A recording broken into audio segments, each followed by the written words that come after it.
Hi guys, my name's Winston, and today we're going to be going over what happened at 2021 Collegiate Nationals. Now, note, this is my final year as a senior in college, so this is my final opportunity to compete at a Collegiate Nationals. This is during the tail end of the COVID restrictions, so this is April 2021. At this point in the world, it's pretty mixed. We have certain states that are very open. Everyone's walking around, everyone's going to restaurants, to bars, and this and that. However, I'm from New York where everything is more or less still shut down. There's social distancing everywhere. If you pull your mask down, you're bound to get yelled at. So at this point, it certainly felt like a risk, at least from what I can see, to go to another state to be competing in powerlifting. However, for me, especially like I said, being the last year that I have, I felt like this was a risk that I was willing to take. At this point, I actually had COVID already in January and had recovered from that and then went right into this meet prep going into collegiates. So I think that after that experience, yes, I didn't want to catch it again, but I felt that I already had some sort of natural antibodies. On top of that, I have the safety precautions dialed in from the whole year of, just being locked down more or less. And I would know what to do to ensure that I can safely travel to not get sick as I go over. So, first of all, this is a 93 kg weight class. It was relatively competitive in the nominations. There was a couple guys that was ranked in front of me, but I went into this meet with a different mindset. Personally, I like to go into competitions not even thinking about the other person, kind of like in the Zen sort of mode. Especially when you start thinking about your competitors, you start worrying, and what actually happens is your lifts suffer because you're worrying about other people. It's not a focus on like being a winner or none of that. It's just strictly for me. I like to focus on my lifting. What can I control? What can I put up? Regardless of what they put up, I'm going to put my best foot forward, and that's what I aim to do. So I came in with these very low expectations, just do my best. And as a result, I feel like I was able to travel fine, sleep fine, rest. Like I wasn't nervous going into it. None of those feelings that a lot of people do tend to feel, even if they're heading into a local meet because they're worried about the competition. With the Zen mindset, I'm just going in, I'm going to do a heavy squat, bench, and deadlift because ultimately that is what it is. And then just lift the weights. It's that clear cut. There's no other bullshit factors involved. And as a result, I felt like I was pretty damn strong. So the night before Collegiate Nationals, I was about 205.4. And usually the night before, it really varies per person, but you're supposed to be a couple pounds away from the actual body weight that you're supposed to weigh in at. So I was supposed to weigh in at 205. However, I was already only half a pound greater about 16 hours out. As a result, I weighed in significantly lighter than I wanted to. It was in the 203s. I'll put it in the screen here of exactly what I weighed in at. But I definitely felt like I weighed in lighter than I should. So next meet going forward, I'll be making sure that I eat the whole week and that the night before I'm probably around 207 or 207 and a half, and I can comfortably wake up at 205 on the dot. There's no point of being excessively light. You don't get, well, yes, you get some sort of Wilks formula, but ultimately it's about lifting the most weight. So why not take advantage and be as heavy as you can within the restrictions of your weight class as you can be? So after weighing in, I also had a slightly different rehydration process. I actually had about 4 Mott's applesauce. Yes, those like baby applesauce type of things. I haven't had those in years. This is literally the last time I could remember actually having it. But I could say that 1, it was very easy to digest, and 2, it's a lot of quick carbs just right through your system. On top of that, I was sipping some Pedialyte with some salt in it, and a whey protein shake, Gatorade, chips, and banana. So overall, all of these were pretty much a combination of snacks, as opposed to some people, they prefer like a full-blown meal with rice. Well, I consider, a meal's gotta have rice, but like a full-blown meal. Instead, I kind of have a bunch of snacks, and I actually felt really strong on this day. I didn't feel sluggish, I didn't feel bloated, none of that. So highly recommend that rehydration process. Now, let's actually get on to the real lifting. This is 265 kg, which was my squat opener, 584. I knew that I can comfortably take this. I squatted 300 kilos about 2 weeks prior to this, so I know that this would more or less be a breeze. What you just saw there is me requesting that the squat rack is actually lowered. Take your time when you're on the platform. You have 1 full minute. There's no point of rushing it. So I told them, hey guys, can you just drop it by 1? I know I put in a certain number, but I think 1 lower is even better. Sometimes when you feel out the rack height at first, you have shoes on, and that makes you actually taller, and then as a result, it makes your unrack slightly different, as opposed to here where I'm wearing flats, so it's as minimal sole as possible.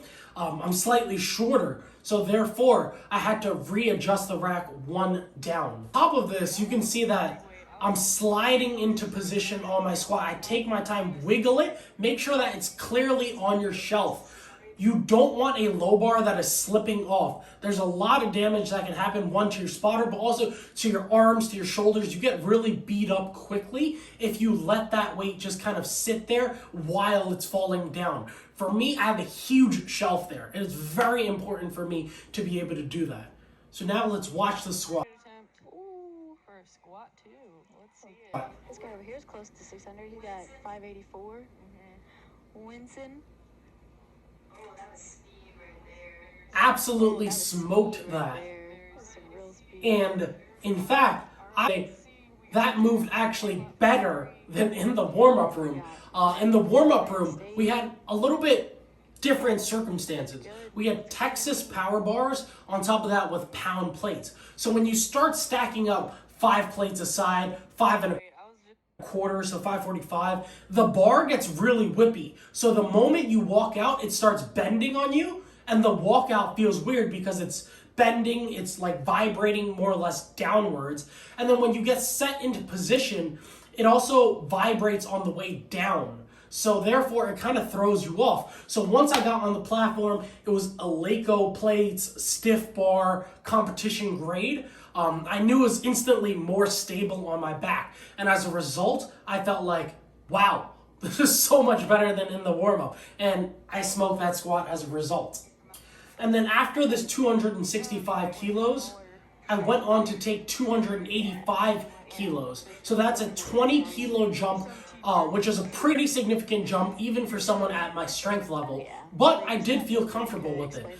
You see, when I was doing top singles in training, I was taking a 20 kilo jump between the first attempt to the second attempt. Then, ideally, I like to take a 15 kilo jump to the final top single of the day. So more or less, I was trying to mimic everything that I was doing in preparation so that I'm able to feel as normal when I'm actually competing. I don't want to take a 25 kilo jump or 30 kilo jump or 10 kilo jump just for the sake of, and then have like a different response or mental reaction. You want your opener to be as easy as possible, and then take a reasonable jump that you usually would, rather than opening too heavy, feeling like, oh shit, this is going bad already on your first lift. Now, at this point, you'll see in just a moment, it's 2 white lights, 1 red light. So all you need is 2 white lights and you already have a good lift. But the 1 red light was a little bit concerning. I did ask, and it was for deaf, which I'm not surprised whatsoever about. But this is starting to tell the tape of what's to come next. If one side starts red lighting, you know for sure the other side is starting to get confirmation bias, or they're just like looking at it from a, okay, what is wrong point of view, like a devilish point of view, rather than a, oh, I'm looking for what's right. They're looking for what's wrong now, and I definitely think that plays a role. Now, of course, it's up to the lifter to squat as deep as possible, But I was already trying to. At no point am I trying to cut depth here. That's not the way I squat. I squat as deep as I physically can, and I like to get that rebound out of the hole as I'm doing that. So now let's see what actually happens on the next attempt. So because that moved well, I went to 300 kg next. 300 kg was a very appropriate jump. Like I said, it's the 15 kg jump like I was doing in training. So it felt very familiar to me. And that was the goal, to go to plus 15 if everything was ideal. If I felt exceptionally strong, I could have gone like 305, 310 maybe. Or if I felt weak, I would have gone to about 290, 295. But on this day, it felt normal. So therefore, I went to this 300 kg attempt, which we'll watch now. We also have Sydney squatting 150 key. And I walked out with this perfect. I didn't actually have that right foot wobble the same way that I did on the second attempt. So I was very pleased with that.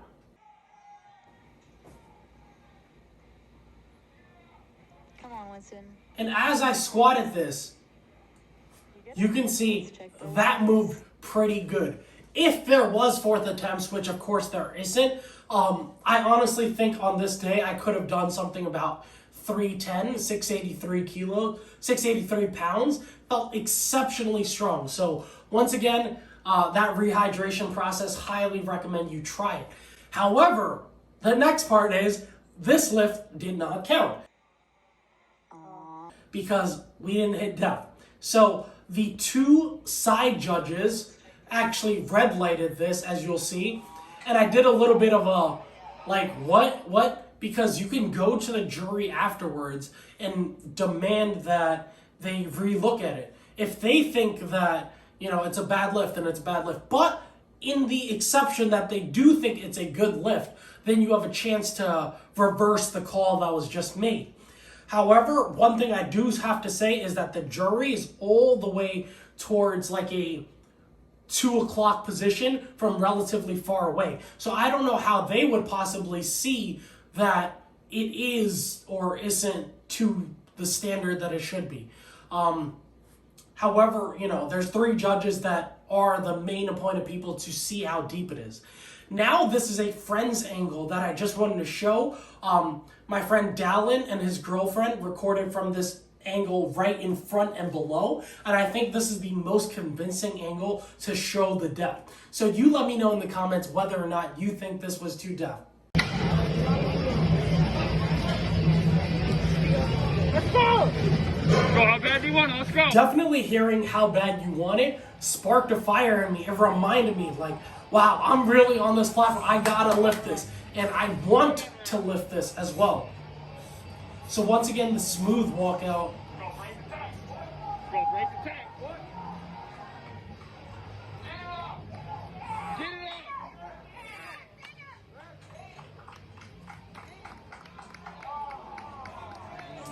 And you know what? That front angle, in my opinion, was the most convincing angle of depth. However, I do acknowledge that there are side judges. On top of that, you see me walking away like that. So, I'm going to be honest, am I surprised when I hit the squat and it was called for depth? Not at all. I knew that it was like a very 50-50 sort of squat depth. However, when you're doing that, it kind of sells it a little bit for the jury to be like, oh, maybe that was the depth, and that the judges saw differently. So sometimes, you got to pull the tricks out the bag and be like, hey, sell that you are hitting depth. If you don't convince yourself and you don't convince the judges, then hopefully, you convince the audience and you convince the jury. So, fake it till you make it, or whatever you want to call it. However, for sure, next meet, I'm going to focus on squatting a lot more deeper. I'm already trying to hit the bottom position, but I'm going to consistently record from the side and just ensure that I'm going to my limits each time. Hopefully this issue is fixed by the next meet and I'll be able to get all 3 squats. So now let's move on to bench press. So bench press on this day was actually really nice. We had these new Aleco competition grade racks. I believe that these are not even at most meets that you go to. So this is probably only at the highest level national meets. And for me, this is a lot stickier than the old Aleco bench. The old Aleco bench also felt like a wooden plank. This one felt a little bit thicker and therefore had like just more secure feeling when you're pressing on it, when you're lying on it as well. And before we actually start into the lifting, I do want to say that going into this meet, the last 3 weeks of the prep, my shoulder felt awful. Like to the point where I had to stop certain workouts because I couldn't push anymore. And I felt like my shoulder was going to fall off. So on this day though, thankfully, with a deload leading into the competition, my shoulder felt the healthiest it could in that situation. So no excuses on the meet day, but certainly leading into the meet, my shoulder was not feeling as ideal as it could be. So I'm definitely going to work on that leading into the next competition. Make sure that my training is more sustainable throughout the prep so that I don't get banged up at the end. So this is my opener of 152.5 kilos, 335. I think everything more or less was very fair. There wasn't excessively long pauses. There wasn't excessively long holds. A lot of times people complain about that factor of the long hold at the top because their elbows aren't fully locked. I actually seen that at a local meet very recently where some people have questionable elbows and that makes the judge hesitate to say start. And as a result, you'll be holding the bar for extra 2 seconds. And over time, over these heavy loads, more or less, it's going to play a factor. So just make sure that your elbows are as stiff as possible when you're unracking the bar. Even if you're stronger in training, you're going to pay for it come meet time. So after this, I went to 160 kilos, which is my former competition PR. So let's see how this moves. My goal was also a minimal unrack, which I think I achieved. Only want to pull the bar out as much as you need to. You don't want to pull it out significantly further. On top of that, I'm doing a self lift off. The reason why I'm doing a self lift off is one, I feel like I can get in a more consistent position. Sometimes the lift off guy pulls it too far and you're almost like wobbling around with the weight. When you do a self lift off, obviously you lock it into the position that you want and you're fully in control of the weight at all times. On top of that, you sometimes get the dump. So it's like they're lifting 90% of the weight and the moment they let go, it kind of crashes into you and you get a just very jerky feeling of the bar. And overall, I don't want to be messed up by those factors. So I chose to do a self lift off. Now the lift itself was a very good lift. After doing this, I felt that I had another 5 kilos in the tank, had my form stayed tight, and obviously I want to hit a new competition best. So I went up. I went to 165. Overall, when I unracked the weight, I was like, okay, this can go probably 80-20 to my favor. However, after holding it at the bottom, this was a fair pause by all extent, but I just got out of position. You could see here how my left arm and my right arm are in significantly different range of motion. So on my right side, I'm significantly more just under the bar, and then my left side, I'm just completely way behind. So in reality, if this was a bird's eye view, it would probably look something like this, to where I'm completely crooked. And for bench pressing, it's all about stability. It's all about staying as even as possible. If you're crooked in a position like this, no matter how much power you have, you're wasting a lot of energy trying to recalibrate where the bar should be. And as a result, I couldn't lock out my right arm. So obviously, a little bit disappointing, but this was also an accepted consequence. Hypothetically, I would have made 162.5, but like I said, I only gambled down 2.5 kilos. So in my eyes, it's no big deal. Now here's my deadlift opener. At this point in the meet, I feel absolutely fresh. There wasn't any of that issue where you have a long day or you've been there for like 5 hours and you're just exhausted at this point. I felt fresh going into this. Very big relief is that And something you probably don't think about is that the venue was large, so plenty of space, and also air conditioned. So everyone was at a comfortable temperature. Certain local meets that you go to, it's at a CrossFit box, it's at a small gym, and there's no AC in there. So as a result, you have a bunch of people in a small space and you have no AC. So you're sweating just profusely and you're losing body weight nonstop. It makes things significantly more uncomfortable. You don't need to add factors that stress you out. Obviously, at the end of the day, you just have to lift, but if you don't have to fight another demon, why do so? So we have 275 kilos on the bar.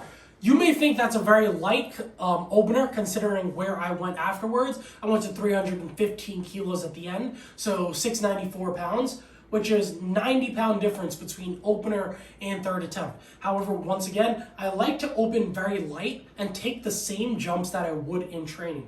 So hit 275 and then jump up 30 kilos, which is 66 pounds, which is, I understand, it's a very significant amount, to 305, which I normally would do in training. And if things go well, a 10 to 12.5 kilo jump. So just absolutely destroy the opener. Nothing I should be surprised of, though. I want to move it like it's a last warm-up. So we have 275 kilos on the bar. You may think that's a very light opener considering where I went afterwards. I went to 315 kilos at the end, so 694 pounds, which is 90-pound difference between opener and third attempt. However, once again, I like to open very light and take the same jumps that I would in training. So hit 275 and then jump up 30 kilos, which is 66 pounds, which is, I understand, it's a very significant amount, to 305, which I normally would do in training. And if things go well, a 10 to 12.5 kilo jump.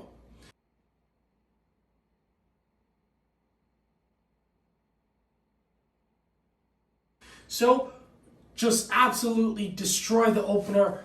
Nothing I should be surprised of, though. I want to move it like it's a last warm-up. Now, here's 305 kg. 305 is the feeler weight. So this is about where it's heavy enough where you know where you're going to end up in the day. 3 weights? It's also light enough where, hey, if things feel good, I can take another decent jump to something like 320 kilos. So a 15 kilo jump to 320 kilos, 705, which is very reasonable at this weight. So I think that your second attempt should be something where it's hard, but it's never to a max. You should be able to add weight on the bar no matter what, and you should know where you're gonna end up on that day. So I hit that pretty convincingly. I held it at the top. One thing that I was nervous about going into the competition was my hand skin health. Now, many of you may not think about it, but if your hands just rip, or if there's any damage really to your hand that you don't normally have, you're going to make deadlifts significantly harder than it needs to be. Sometimes it's so painful to where you rip part of your skin that it's your hand that gives out rather than your back, your hamstrings, your legs, and all of that. So going into this competition, my hand was pretty messed up. But in that week where I didn't deadlift, like leading into the meet, I healed up my hand, and fortunately, it held up on this day. I was able to even hold it at the top convincingly for that extra split second so that, you know, there's no questions about it. After this, I went to 315 kg. So at this point, I was not the last puller. This was actually a, I think, third to last puller. So obviously, there were people that could jump me in terms of placing. However, like I said, I came in with the mindset of do as much as I can, and I felt like on the deadlift, this was my limit for the day. 315 was a very smart attempt where I wouldn't miss, I wouldn't overexert myself, and I wouldn't put myself behind in placing to be caught up. However, after I hit this, someone did go up and bump my placing, and they ended up taking second. As a result, I ended up taking third. So let's watch this deadlift anyways. Let me know. What do you think? Do you think this was the right attempt? Because I certainly thought that it was. I even had that slight bobble, which some people may give it a red light. However, I wouldn't really say that it was in down motion. It was just more like my knee was not locking out fully in the way that it should. When you get to really heavy weights, things like that might happen where if you're not intentional or snappy about your full extension of your leg, you're gonna get a little bit of that wobbling or shaking at the top. But overall, that was a good deadlift in my opinion. And this ended up putting me in third place, which was only 15 kilos behind the first place, and I believe 5 kilos behind the second place. So overall, I'm pretty pleased with my performance. Obviously, I would have liked to ended my collegiate lifting career with a first place, as that would overall still look a lot prettier when you're heading into open level national competitions. However, end of the day, I lifted as much as I can, and I was pleased with the performance and experience overall. So that's my entire 2021 Collegiate Nationals performance. I hope that you enjoyed it. Make sure you like, comment, and subscribe if you made it this far. Thank you very much, and I'll see you guys in the next one.